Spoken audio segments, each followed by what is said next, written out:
Welcome, everyone. This is Avoiding the Addiction Affliction, a series brought to you by Westwards Consulting. I'm your host, Mike McGowan. We've talked here a lot about substance dependence and how families cope. I guess there's as many ways to cope as there are people. Our guest today found a creative, unique, and inspiring way to share his hope for families, friends, and the loved ones of those who have succumbed to their drug. At the age of 17, William Stoehr wanted to be an artist. Instead, he became an engineer who ultimately became president of National Geographic's mapping business, but 40 years later, he returned to his teenage dream and turned to art. We'll pick up the story from there. Welcome, William. Well, welcome to me and to you, and I'm real happy to be here. Thank you. You know, I'm going to do something a little bit different. Before we start our conversation, many of you listen to this podcast while driving. This does not apply to you. But for those of you who are on an elliptical or sitting in a chair listening, I'm going to ask you to pause the podcast, go to the end of the blurb, or just pull up William's art at williamstoehrart.com, and that's William, Stoehr art.com, and look at the art while we're having this discussion. I think it will add to the discussion. Well, William, we want to talk specifically about your Art for Hope, Stigma and Survival. But I want to talk a little bit about your career first. You were an artist in high school, or liked it, and then turned away from it. Right. Yeah. And part of that, okay, so here's the high school story. So this is 1965 when I'm maybe thinking about college. And I really wanted to go to an art school. And when I was talking to my high school guidance counselor with my parents, he suggested that I go down to the local newspaper. It was called the Burlington Standard Press. And I sit down with their illustrator who drew little illustrations for ads for the local stores. And I'm thinking Willem de Kooning and Jackson Pollock, and these guys are thinking illustrations for Elsie's dress shop. And as it turned out, I couldn't really afford a regular art school. And I really didn't know what was available at other schools. So I just kind of sat back and didn't think much more about it. And one day my high school drafting teacher came up to me and he said, "So Bill, are you thinking about college?" And I kind of shrugged my shoulders and he said, "Well, why don't you think about the place I went to? It's called Stout State, and it's in northern Wisconsin." And so I applied, and before I know it, my dad was dropping me off at the dormitory, and I was off on a different career in an industrial-oriented program. And so I didn't even think about art. When I say that, I didn't think about creating it. So my wife and I, through our various jobs, have traveled a lot around the world, and we were visiting all the great museums and always was admiring it and looking at it, but I just didn't get involved with it. And so then when I turned 54, I said, 55 is coming up here pretty quick, and that would give me a lot of time to have a second career. And why not do what I wanted to do as a teenager? So I turned in my resignation to the best job I ever had. And I said, I'm leaving in a year. And they said, well, how about 2 years? And I said, okay. At 56, I embarked on an art career. And we were living half the year in the Virgin Islands. And so that's where I started painting. And so I was painting these very colorful paintings and dancing girls, and they sold very well. And it just wasn't feeding my soul. So I started working in little symbols and dealing with some issues that maybe dealt with victimhood. And I was working those in, and people were responding to that. And the problem is I was not really focused and specific. And one day, this little voice in the back of my head asked me, Bill, what good is your art? What are you really accomplishing? And so I started thinking more about really focusing on something that dealt with a major issue. And I was really starting to deal with issues of war and sexual abuse and addiction and a whole range of things. And then one day the voice came again and said, what do you really know about all these things? Well, it turns out I knew about addiction, and I knew about being a witness to my sister's addiction, which had been going on for probably 40 years at that point. Maybe, yeah, probably close to four, let's say 30 years. And I was a witness to that. And I was a witness to the stigma that was occurring, not only in our family, but in the medical professionals that were dealing with her, in the legal profession in our little town, with her friends. And I said, this is really the place to start. So I really focused on addiction. And then, about the same time, our family had now come to grips with how do we deal with this stigma? Can we talk about it? Maybe we weren't talking about it outside of the family, but the family was finally talking about it and trying to figure out how can we work with my sister to get her into care. And we had an intervention. My parents and I took a course in, how do you handle an intervention and what to expect and things of this sort. And so the first intervention was terrible. It didn't work. Second intervention. Wait, stop a minute. Yeah. What do you mean it didn't work? This is Emma you're talking about, right? Yes.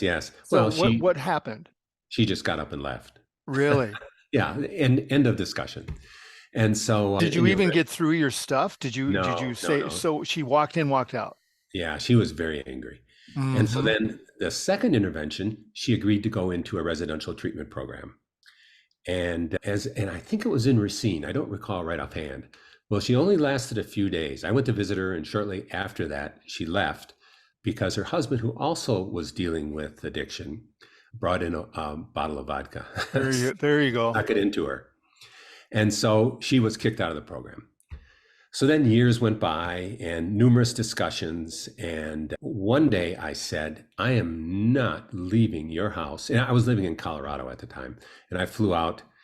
And on the third day of this lengthy heart to heart, where I was not going to leave until she consented to going into treatment, she agreed. And she decided to call up her doctor because she needed her doctor to recommend her to the facility she was going into. So she called him up, and I was sitting there as well as her husband. And the doctor said, "Oh, Emma, it's Sunday. I just got home from church with my family. Call me next week when the office is open."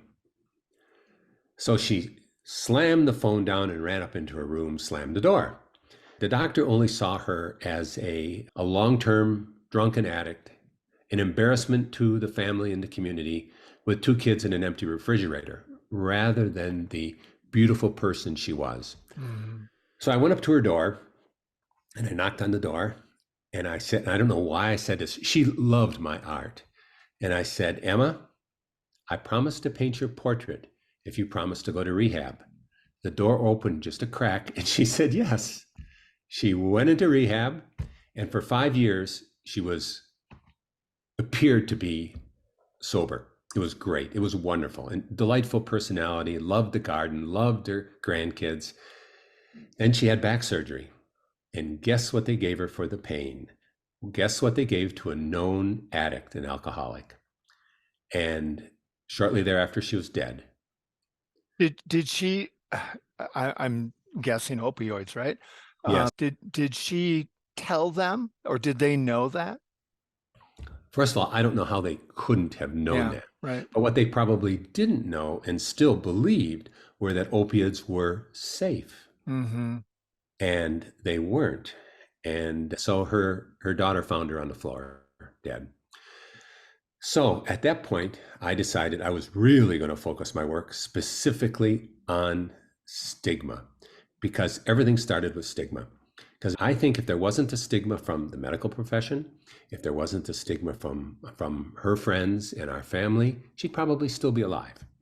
And so stigma was the place to start. And part of stigma, getting rid of stigma, is normalizing the discussion, to get people to actively talk about it. And I see it all the time in my shows. I've done 7 shows now that have dealt with stigma, that have people talk, have panel discussions, have literature available for people. and people are strangers are talking to each other. And they'll say, my spouse, the mother of my children, died, X number of years ago. And it's part of them understanding that they're not alone. So whether you're a victim, a witness, or a survivor, you understand that you are not alone and that there's other people just like you, and that there is help and there is hope. Art for hope. So the art show, the way it's built is that people not only walk past the paintings on the wall, but they walk around all of these digital monitors that are in the middle of the floor on stands as if they were walking through a crowd of people. And what they realize is that these people could be their neighbors, they could be strangers, they could be friends, but they've all been touched in some way or likely to have been a victim or a witness or a survivor. You're not alone. There's help. There's hope. That's the idea of the show. You've got a couple of great quotes in your catalog. There's a quote from a woman named Julie, and she says, when kids are sick, normally people help the family. When people have an addiction, nobody's bringing you a casserole. Right. And that's I know so good. it is. But think about it though. So if you are suffering from cancer or Parkinson's or some other disease, people are there to help. They call you on the phone and say, anything you need. If you need a ride anywhere, if you need someone to sit with you at the doctor's office, I'm there for you. And they'll bring a casserole. But if you're an addict, somehow that's nasty to a lot of people, and they don't want to get involved. And that's the difference. And so if you normalize the discussion and you get people talking about it, and then people understand that is not a problem with your personality. Yep. It's a disease. It's a disease of the brain, a disease just like cancer. And so you've got to come to that realization. And that's a big part of getting rid of stigma. Well, it's hard to help somebody if you're not going to talk about it, even as a family. If you're embarrassed about it and won't bring it up and avoid talking about it and shush everybody for talking about it, how are you ever going to get to the point that you got with your sister where she was willing to accept a shot at it? Yes. Yeah. And she took that shot. And if it wouldn't have been for the medical profession and the drug companies, she'd probably still be alive. Yeah. For those of you looking at the art, these are big, right? These are huge. Yeah, they're 7 feet tall. Yeah. Yeah. Is that the way you do your art, or is that deliberate? Are you making a statement with making them that big? Well, it didn't start out that. Well, it kind of did, but not really. Okay, so here's how I started out. I decided to start painting faces because one of my art dealers said, you're really good at faces. Why don't you start painting some faces? So I painted some 4-foot paintings. And then I thought, well, I'll go a little bit bigger. I'll go to 5-foot paintings. And then, when I was that 16-year-old kid wanting to be an artist, and if you think about who my heroes were, Jackson Pollock, he didn't work on 4-foot paintings. And Willem de Kooning didn't work on 4. They worked on big paintings. So I thought, yep, that's what I'm going to do. So I started doing these 7-foot paintings, and I loved it. But then an interesting thing happened. So first of all, I think size it makes an impression on people, and they go close to the painting and they kind of get caught in the environment and they're looking closely at the eyes, and then they back away from it and they see a different painting. And I want to have that happen. I want them to become very engaged with the paintings. And so up close, you see one thing, you back away, you see something else. Also, I work in some things into the paintings that fully engage you. I want to engage you both mentally, but also physically. I want you to finish the painting. So most of my paintings will have eyes that feel real to you as you're looking at them. And there might be another feature, like maybe the lips feel real on one. But the rest of the painting is left kind of abstract. And yet when people step away from the paintings and turn their back to it and you ask them about it, they say, oh yeah, that was a pretty realistic painting. Why was it realistic? It was because they finished it in their mind in the image that they had of what a painting should look like. So when I keep them engaged in the eyes and then give them some realism around the rest of the painting, they finish it. And the brain likes that. The brain likes a puzzle. It likes to finish paintings like that. Well, as they're engaged with that painting, they're doing something else. There's an ambiguity about the painting because most of the paintings don't have much of an expression. It's pretty blank, and there's no background. And so there's nothing to give you any context. And the titles of the paintings give you no context other than the name of the person and a number. And a number refers to the number of paintings I've done of that particular person. So there's little or no context. So when there's no context of a painting that they are physically engaged with, what do? They apply a narrative, and a narrative becomes their narrative. So if they have been a victim, witness, or a survivor, they, in their heads, are telling a story about this painting, about what's going on, or they're feeling an intense emotional response to that painting. So I've fully engaged them in that painting. Now, third thing happens. Because there's an ambiguity about the painting and nothing is really for certain, what happens to many people is they look at the painting once, they come back the next day and look at it again, and they have a different feeling about it. They see something different. Now, let me give you a perfect example. I had a painting that was on the internet, and I received an email from a woman, and she said, I saw this painting of yours. I love the painting. And she said, you captured me exactly, and a complete stranger. And she said, and you understood how I feel, and you know that I want to die. So then she said, the next day, very next day, I got up, I opened up my computer, I looked at the painting again, and I saw hope in the woman's eyes. And I realized then that I too could have hope. And then she said, you saved my life. Boom. So as an artist, that's pretty Wow. incredible. But that's a perfect example of what I want to happen with a painting, that you look at it, you complete it both physically, you complete it in your mind in terms of the narrative, and then you have feelings about it that might change during the course of your viewing of the painting. I know how you found Emma. She's your sister. And how many paintings did you do of Emma? Well, here's what happened with Emma. First of all, Emma's not her true name, because when I painted the first one, which is the one you see in the screen right now, Mhm. it was soon after her death, and I couldn't bring myself to call it by her real name. So Mm. she became Emma. And then I did another Emma. And then I started doing some Emmas that didn't necessarily look like her, but Emma became the stand-in for people that have SUD, we have substance use disorder, have issues with this, or are a victim, witness, and a survivor. That's what Emma became. So she became the stand-in for that. So I've done, I think, 5 Emmas now, and then several other paintings that all fit together in the show and show as a complete exhibition. One of the things I try to do is I look at the gallery or exhibition venue walls as my canvas.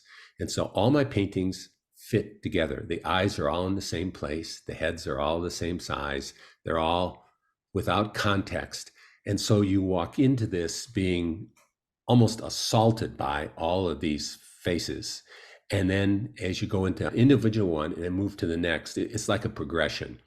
And, it's about that emotional hit that you get when you come in there and boom, you're confronted by these paintings. Many of the paintings, in fact, there's one in particular, it's called Emma 2. So if anybody's online, they can look up Emma 2. And it's just this big black splotch with Mhm. eyes on it. People break down and cry in front of that painting. Mhm. And they'll come to me later and they'll say, this captured me exactly. You captured my depression, or you captured this. This is how I feel. And this is what I'm trying to do with the art. I'm trying to reach people so that they think, they communicate, they know they're not alone. And that's the idea of these shows. Well, as a family member who also has had family members with substance use disorder, it's also has that same impression. Like, this is what I see. It expresses my fears as well. That's not what you Yeah. see on the outside. Yeah, but it is what you think you're seeing on the inside. Can Yeah, I ask you, as a non-artist, sure. when I look at they're so powerful. Do you see the face before you paint it, or does it come out as you're painting it? And second, how do you know when you're done? Sure. I'm going to answer the second question. I'm never done. And here's the reason. of all the paintings I've painted over the years, there are a couple paintings that I wouldn't touch because I think I'm maybe close to being done. Mm. But my mental image of that painting as I'm painting it, and then after I've painted it, keeps changing. And I keep looking to make changes to a painting to improve it. Now, understand, I've destroyed some paintings by accident by trying to improve it. So that happens. But that's the risk you take, because the goal is not to put out a painting that's okay or a good painting. The goal is to put out a great painting. And I'm never going to do that in my own mind because I keep upping the ante. And so that's why a painting's never done. In fact, I tell people, if you've bought one of my paintings and someone's ringing your doorbell and you look out there and it's me with a paintbrush in my hand, don't let me in the house. So that's the answer to your last question. Now, the first question, I really, I, I always know I'm going to paint a face. And I always know where the eyes are going to go because I'll put a little X there and I'll put a line where I want the nose to go and a line where I want the mouth to go. And that's only that because I want them all to have the same look about them, that they have the same, they're laid out in the same fashion. But after that, sometimes I just start with a silk screen roller, a little roller. I might roll some paint on it, start to see what happens. Sometimes I'll take paint, and this is more often how I work. I'll take a little bucket about the size of a coffee cup, and I put in a mixture of paint in there. When I say a mixture, I don't really mix paints, and I'll tell you why in a moment. But let's say I put in some black paint, I add some water to it, and I just pour it on the canvas, and I watch where it goes. And so it's very in for artists to say that I have no idea what I'm doing or how when I start, but I just start and I just let the accidents guide me. Well, that's exactly what I do. And I always say that if I'm dripping paint on there, so if you go back to, Jackson Pollock, I'm dripping paint on there or I'm pouring paint. I always say that drip may be random and look like an accident, but what I do with it is not. And so that's the idea. So I'm continually looking at these things that are happening and I guide them. Like so imagine a 7-foot canvas on a flat table and I pour some paint on there. I'll grab the end of the canvas. It's stretched. And so that means it has an internal frame. So I'll grab the end and I'll start shifting it, moving it around, and I'll make that drip or that big glob or that big bunch of pour of watered down paint move around the canvas. So I'll guide it. And then I use acrylic paints that dry very rapidly. So I'll dry them or I'll take paper towels, and I only use Bounty paper towels. And the quicker picker upper. yeah, there you go. And they have a really nice pattern on them. And I'll start dabbing up the paint and creating some patterns. Sometimes I'll let the paint dry. Sometimes I'll let it stay liquid and I'll pour another color of paint in there and then watch how that literally snakes through the pool of paint that's there. And so I get all these nifty things, and then I'll start putting in features. So I'll start detailing the eyes, I'll start detailing the nose and the lips, and then I'll let the forehead and the cheeks stay like abstract paintings. So if you look at some of my paintings, you could go in there and you could cut out the forehead and frame it. So it's not the case in all of them, but that's one of the things I do. So I'm continually trying to create multiple paintings, combining abstracts with realistic paintings all on the same canvas to make it interesting to the viewer and interesting to me as the artist creating it. Well, there's obviously there's a genius that I don't possess with this, but as I'm behind William as we're talking right now is his Emma-1 picture, in case you're wondering. And as I look at all your paintings, you, as an observer, you ascribe feelings to them. Like Yes. I could say, boy, I see desperation, I see despair, I see doubt. Well, but if you look at it, it's pretty nondescript. So I'm putting my feelings about substance use on your picture of Emma-1. Which is what I want to have happen. Exactly. And so people see what they experienced or are Sure. experiencing. Yeah. And so you project on it. You project your own history, your own emotions, your own feelings. And that's exactly what I want to do. So as an artist, I try to give you the tools to be able to do that. So I don't try to create a photographic image. I create an image that you complete and then you add the narrative to, and you will make it a better painting in your mind than I can ever make that painting. And it's by me giving you the tools to do that. You added on the bottom of Emma 1, there's the little tagline, Dad called. Yeah. Yeah. And he called and told me she was dead.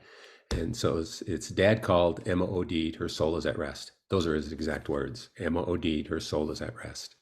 And that again, I mean, that's pretty leading, I guess, when I said I don't usually add leading things to paintings, but that one is. And it's powerful. It's a powerful statement at the bottom of a powerful painting. Well, and you mentioned this a little bit earlier, and again, as a non-artist, you are drawn to the eyes. I suppose maybe that's the case in all the paintings, but even though the paintings are dark, William, there's light in the eyes. Yeah. There's always light in the eye. And no matter how large your painting is, those little flecks of light, you're just drawn, or I am Yeah. just drawn to them. Is that your way of expressing hope? Yeah, it's the start. Okay. So if you think about it, and I'm doing things in the eyes that make them feel like they're following you, that some people say they feel like they're moving or feel they have a lot of life. So if you were really to look at those eyes very closely, you would say, well, these don't look like textbook eyes out of a optometrist's textbook. They just don't, but they feel real. And so what are the things that make them real? But first, why do I do it? You said it in one way, you meant something different maybe, but you said we're drawn to the eyes. And of course I draw the eyes. And so Yeah. that is in our makeup. And we're either hardwired to be drawn to eyes or we learned it very early on. And so a baby, when they can see, looks to their mother right away. Mm-hmm. And so we're built that way. We're also built to look at faces. And so our brains just gravitate to the eyes. And so if I can make some eyes that engage you, that starts the whole process. That gets you interested in the painting. And I do some things physically as to how I do the eyes. So for instance, almost all of the eyes have a little bit of orange in them. Mm-hmm. Now, eyes typically don't have orange. And orange, I also then put in a little bit of blue. And a lot of times you can't see the blue because it's so dark, you think it's maybe black. But here's an interesting thing. If you take blue and orange together, they're what they call complementary colors, which means they're opposite on the color wheel. If you put those two colors in close proximity at the same value, which means they have the same, what some people call luminosity, so that there's the same value of light or dark to them, they tend to move. So you've seen these abstract paintings, and in the 60s, they called it op art, where mm-hmm. people would draw these lines that look like they're wiggling, but they're really not wiggling. And that is for the same reason. They have used complementary colors of the same value, and your brain doesn't know how to deal with it. Now, the reason that is the value or the shading in a painting goes through into your eyes and to your brain via your rods. So there, we've all remember rods and cones in biology. So the rods tend to be more rods around the outside of your eye, in your eyeball, but around the outside. In the center is the cones, and the cones see line and color.